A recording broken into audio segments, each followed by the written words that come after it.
Soft होता है वो रोता भी है। सिर्फ तकिया ही होता है जो समझता है पिता के रोने का दर्द। आप घर से निकलने से पहले अपने माता पिता के पांव छूकर निकल जाइए, गोली भी आपके पास से निकल जाएगी। एक बूढ़ी माँ थी, उसको लेकर वो वृद्धाश्रम में छोड़कर आ गया। तो माँ ने उससे कहा कि बेटा और कुछ तो नहीं चाहिए मेरे को, लेकिन एक छोटा सा काम कर देना। लेकिन माता पिता कभी हासिल नहीं कर सकते, कितने भी बड़े अमीर ज़्यादा बन जाएं, लेकिन माँ बाप से बड़े कभी नहीं बन सकते। सभी का वंदन अभिनंदन, व्यक्तिगत मेरी तरफ से भी और मॉर्निंग न्यूज़ इंडिया की तरफ से भी। एक लगभग पिछले 1-1.5 महीने से एक श्रृंखला सी चल रही है जिसमें हमने बात करी मदर्स डे को लेकर भी। मदर्स डे पर भी हम लोगों ने अलग अलग सीरीज़ में सब किए, हमने बातचीत की। और अब फादर्स डे में ये सेकंड हम लोगों का है।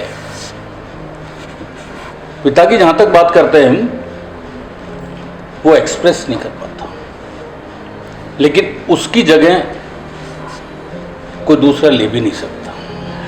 माँ निश्चित रूप से सबसे महान है, लेकिन फिर भी वो पिता नहीं है। और पिता एक कठोर दिखने वाले एक जीव है जिससे सब आमतौर पर डरा करते हैं, लेकिन सच पूछो तो वो नारियल की तरह है। बाहर से कठोर दिखता है लेकिन अंदर से इतना सॉफ्ट होता है, वो रोता भी है। पिता का रोना जिसने देखा वो समझ सकता है उसका दर्द। सिर्फ तकिया ही होता है जो समझता है पिता के रोने का दर्द। उसकी पत्नी भी नहीं समझ सकती, वो जिक्र भी नहीं करता, वो व्यक्त भी नहीं करता। उसके पास अद्भुत कला होती है, वो अपने आंसुओं को भी दूसरे के सामने आंख से नीचे नहीं लाने देता, सुखा लेता है। जितनी बात करो उतनी कम है। वो एक प्रकृति ने, एक सृष्टि ने माता और पिता दोनों को ही एक इस रूप में हमें दिया है कि ईश्वर तो नहीं आ सकता, लेकिन ईश्वर के रूप में वो धरती पर है। और जो व्यक्ति अपने माता पिता का सम्मान नहीं करता, आप मान के चलिए वो अपनी ज़िंदगी में किसी भी मुकाम पर सफल नहीं हो सकता। एक नहीं, आप अपने इर्द गिर्द भी देखेंगे तो लाखों उदाहरण इस तरीके के देखने को मिलेंगे। मैं हमेशा एक कहता हूँ और मैं खुद भी मानता हूँ इस चीज़ को, आप घर से निकलने से पहले अपने माता पिता के पांव छूकर निकल जाइए, गोली भी आपके पास से निकल जाएगी, आपका कुछ नहीं बिगाड़ पाएगी। और जो इस चीज़ को नहीं समझते हैं, उम्र के साथ माता पिता को वृद्धाश्रम की ओर छोड़ने की बात करते हैं। मेरे ख्याल से ऐसी औलाद ना हो तो ज़्यादा अच्छा है।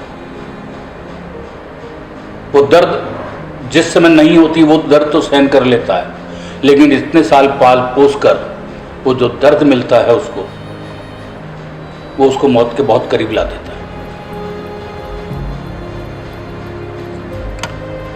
एक छोटा सा किस्सा बताता हूं मैं। पत्नी आ जाती है, पत्नी के आने बाद बेटा अपने आप को शायद दुनिया का सबसे बड़ा शहंशाह समझ लेता है कि उसको ऐसा मिल क्या गया। मैं समग्र रूप से सभी के लिए नहीं कह रहा हूँ, लेकिन कुछ विषय पे प्रकाश डाल रहा हूँ मैं। वो सिर्फ पत्नी को मानने लगता है, पत्नी की सुनने लगता है, और माँ को दरकिनार कर देता है और पिता को दरकिनार करने लगता है। या बड़ा होने के बाद उनको ये कहने लगता है कि आपको तो कुछ समझ में नहीं आता, जमाना बदल गया, आपका जमाना नहीं है ये। उसको पता नहीं कि बाप का जूता तेरे यदि समय से पड़ जाता तो आज तू ये नहीं बोलता। एक बूढ़ी माँ थी, उसको लेकर वो वृद्धाश्रम में छोड़कर आ गया। पलट के भी नहीं देखा, फोन पे पूछ लेता, खर्चा भेज देता। एक दिन उसकी माँ की तबीयत बहुत ज्यादा खराब हो गई। वृद्धाश्रम से उसको फोन किया गया, 2 दिन बाद वो पहुंचा फोन के, और माँ अपने अंतिम समय की ओर चल रही थी। तो माँ ने उससे कहा कि बेटा और कुछ तो नहीं चाहिए मेरे को, लेकिन एक छोटा सा काम कर देना।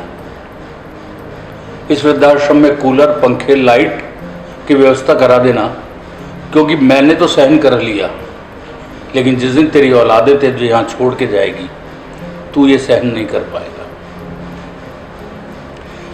उस अंतिम समय पर भी उसको अपने बच्चे का एक हैप्पीनेस चाहिए था उसको, और ये तब तक समझ में नहीं आता जब तक कि खुद पिता की या माँ की भूमिका में नहीं आता है। उसको तब एहसास होने लगता है उन सब चीज़ों का जिन चीज़ों से उसने अपमानित किया अपने माता पिता को। इसलिए मेरी तो सभी से यही गुजारिश है, आपके जरिए भी और इस चैनल के जरिए भी, कि हम सब कुछ हासिल कर सकते हैं लेकिन माता पिता कभी हासिल नहीं कर सकते। वो जैसे भी हैं, आपको लगता होगा ये कि आपके दोस्तों के अनुकूल नहीं है, आपको लगता है कि वो पैंट शर्ट नहीं पहनते, वो जीन्स टी शर्ट नहीं पहनते, आपके सर्किल के अनुसार नहीं है, आपका सर्किल दूसरा है, लेकिन ये मान के चलिए वो धोती कुर्ते वाला माता पिता भी, वो फटी साड़ी वाली माँ भी बहुत सारी दुआएं साथ लेके चलती है, और वही कारण है कि तुम आज जिस सर्किल में हो उस सर्किल से उनको दूर कर रहे हो और वो तुम्हें बुरी लग रही है। तो पुनः आप सभी के लिए एक बहुत अच्छा अवसर मिला, मुलाकात का रहा। विषय फादर्स डे रहा, संस्मरण आप सभी ने सुनाए। मैं व्यक्तिशः उस समय मौजूद नहीं था, लेकिन मैंने आपके सभी के लाइव जब चल रहे थे सभी के मैंने सुने। वाजपेयी मैडम ने सबसे पहले शुरू किया था, उसको मैंने देखा था, तो उसके बाद सबके मैंने सुने। निश्चित रूप से देखिए ये एक यादें हैं और ऐसी अद्भुत यादें हैं जिसमें कई अवसर तो ऐसे आते हैं जिनको जब आप अकेले होते हैं तो सिर्फ वो एक पिक्चर से घूमने लगती है आपका, और उस समय हम खुद को भूल चुके होते हैं, हम उन यादों के साथ में खो चुके होते हैं पूरा, और वो सुखद पल होते हैं। और उन सुखद पलों को हमेशा अपने पास रखिए। ईश्वर जिसके माता पिता नहीं हैं उनकी यादों के साथ में सदा रहे, उनके बताए चीज़ों के साथ में सदा रहे। जिनके हैं उन्हें देवता की तरह ही पूजे।